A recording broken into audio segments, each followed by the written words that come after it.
Just going back to what you said about Vader, I believe was it Joe Thurman, the kid's name, who Yeah, got yeah, back. yeah, yeah, yeah. I also heard that like some guys had come in, some young guys had come in who were just brought in to do enhancement work, and they would see their name against Vader on the blackboard, and they would quit the business. Gone. See you later. Yeah. No, I mean, and again, that is very sad because as my father, some of the things that my dad instilled in me, like he's like, Eric, you'll see these guys sometimes go up for a body slam, and they won't post up on the guy's quad. So when you go up and post on the quad, well, the whole reason to post on the quad is not to help get you up. The post on the quad is so if you're sweaty and you slip, you have something to push off of so you don't break your neck. That's the reason. Hmm. And my mom, used to instill this, and my dad used to instill it. He goes, "Why my I don't know if you've heard this, but my dad used to sometimes not tell the wrestlers what the finish is. He would tell the referee, and then he go have about 20-minute match, and around the 20-minute mark, the ref will tell you who's going over." The reason why is my dad was always trying to teach someone something. And the whole issue is now, if you don't know who's going to win, you're going to make your opponent look as good as you can. He's going to make you look as good as you can because you don't know the outcome. You just know you're going to make each other look good. And then whoever wins, wins. That was the problem. That's what my dad said. When we started doing all these job matches to where all these guys knew who was winning, they just treated everyone. So my dad would always tell me, he goes, I don't care who you're going to wrestle. You need to make them look good in some way or another, because if you beat a piece of shit, you are just tougher than a piece of shit. That's why Ricky the Dragon Steamboat, Razor Ramon, Shawn Michaels, you would watch those guys' matches. And one of the funnest things about watching those guys' matches is they would take an enhancement dude and you would forget he was an enhancement dude. And then all of a sudden they're having a barn burning match and they eke a win out. The only reason that enhancement guy didn't keep on getting pushed is because no one else could do it. They would just go out there and just beat the enhancement guy. But if more people treated Bob Cook, that has one of the greatest punches of all times, right? So at WCW, we started really making Bob Cook's punch, or we sold Bob Cook's punches because it looked so good. But you didn't see that all the time, right? You didn't see that all the time. So that was kind of my dad's idea was, these guys get carried away. So if you think about this, if you are truly wrestling, when you have me in a brain buster, literally there's nothing I can do. I have to trust you that when you fall back, you are going to lay me with you and not spike my head. When you clothesline me, I am giving you my whole chest and throat. You've got to clothesline me properly or you're going to hurt me. Because I've seen guys not look and like elbow you in the nose or break your nose or whatever. So my dad was like, this is what's so amazing to me is in my matches, I never really had to worry about myself because it was entrusted that person was going to take care of me and not hurt me. And I was entrusted to take care of that person and not. I didn't worry about my own health. I worried about the person's I was wrestling's health. So now you go out there and you have a match where if the other person is only worried about you and making you look good so that they look better if they get to win, and they're worried about your health, no one's getting hurt and the match looks awesome. It started the generations where, they were feeding so many guys in there time and time again that people would get hurt. And that's why it's so disrespectful by the old timers to see people go out there and hurt people and us. People would say stuff like that's bullshit. That's I mean, it's called a receipt.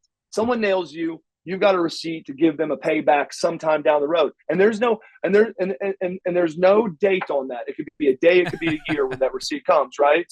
And you've heard, that, oh my God, that guy's tatered me. He's from Boise, Idaho. The taters, right? I did it. One time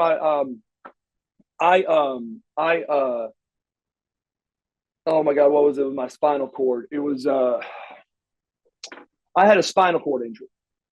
And what happened is, here's Dallas, me and Dallas, and this is how we became such good friends. Every day, like the first year I wrestled like 305 matches. Every day that I was home, even on Sundays, I went to the school. even on my days off, even when my body hurt. And Dallas would notice it and go, wow. And I always would bring my video to video my matches because that's how I did in football and that's how I did in high school wrestling and all this other stuff to watch. So he did it. So he was doing it, right? So we got to know each other because I'm like, who's this old bastard? And he's like, and who's this guy with all the heat? And so we became very good friends.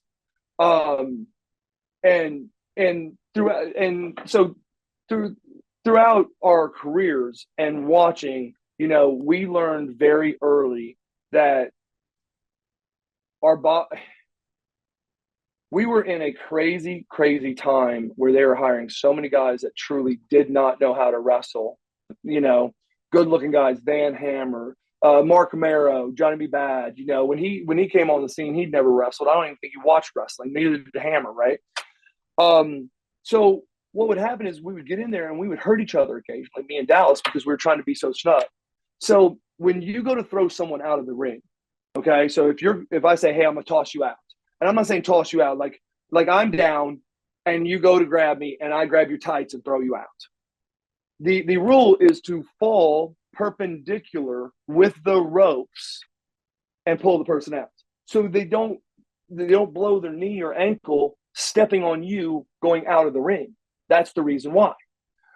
Dallas goes, I'm going to shit can you, and sits up like the dead man, like Taker, grabs me and pulls me over at about 1,000,000 miles an hour. Well, first of all, I'm trying to miss him.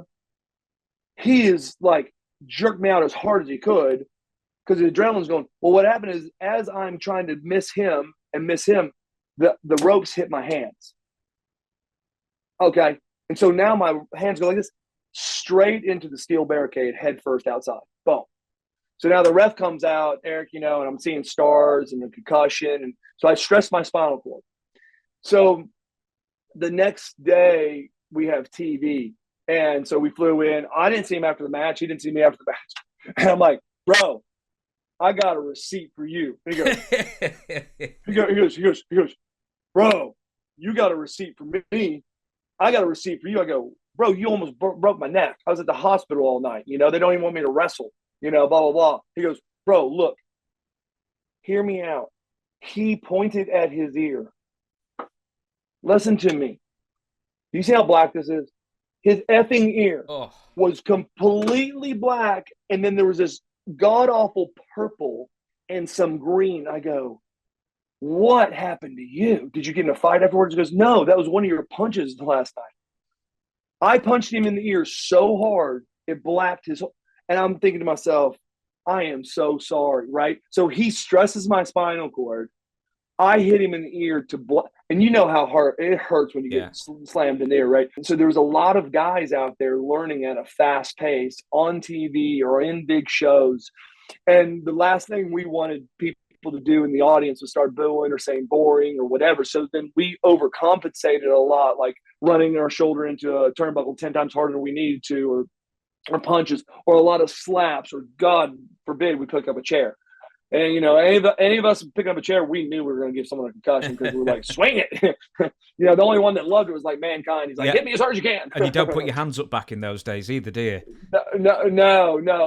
There was like Pillman and a few of those guys that got so good that they were so fast at putting their hand up. You never even saw the hand go up if they did it. But no, you didn't, and that's why I used to tell people all the time with Vince being a multi-billionaire, the two things I never figured out was, why did they not go to NASA or 3M or some of these companies that learn how to make things bigger, better, softer, whatever? And why didn't they find rings that were giving? Because the WWE rings when I was there were the hardest effing, other than Germany. Germany was the hardest. Germany's hardest, but it was horrible. Those rings were horrible.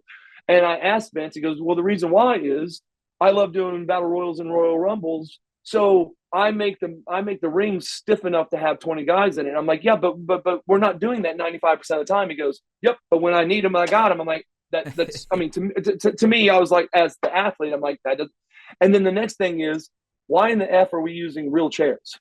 Right? I mean, my point is, why even fake it? Because I've hurt myself just picking up a chair before and hit myself in the knee accidentally or whatever. Those chairs just do not give. And I'll tell you, the ones that are worse are the ones with the big padding on the bottom. because the ones that have the big pad and you go to hit someone, it's so heavy that when you swing it, it doesn't hurt like metal, but it's like you got hit by a punching bag, like you got slammed. So it could concuss you harder than the steel chair could.